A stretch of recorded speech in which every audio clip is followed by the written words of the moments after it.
कि वज़ीर-ए-आज़म ने दहशतगर्दी और अलहदगी पसंदी पूरी SCO के लिए खतरा करार दे दी। रुकन ममालिक पर वाज़ेह कर दिया है कि बलोचिस्तान और खैबर पख्तूनख्वा की दहशतगर्दी में बैरूनी हाथ मुलविस होने के ठोस शवाहिद मौजूद हैं। कुछ ममालिक ने दहशतगर्दी को सियासी मकासद के लिए इस्तेमाल किया।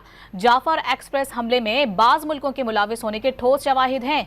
बलोचिस्तान में रियासती दहशतगर्दी के ठोस सबूत मौजूद हैं।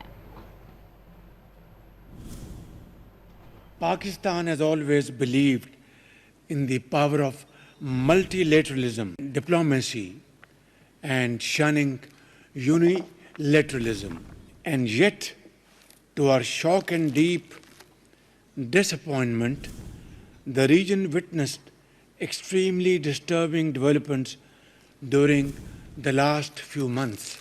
Pakistan supports and respects sovereignty and integrity of all SU members and its neighbors.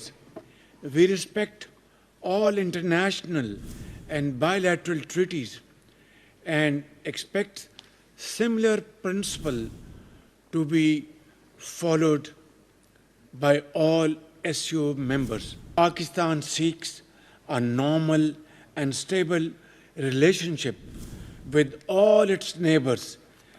It seeks dialogue and diplomacy over conflict and confrontation. We condemn terrorism in all its forms and manifestation with fullest force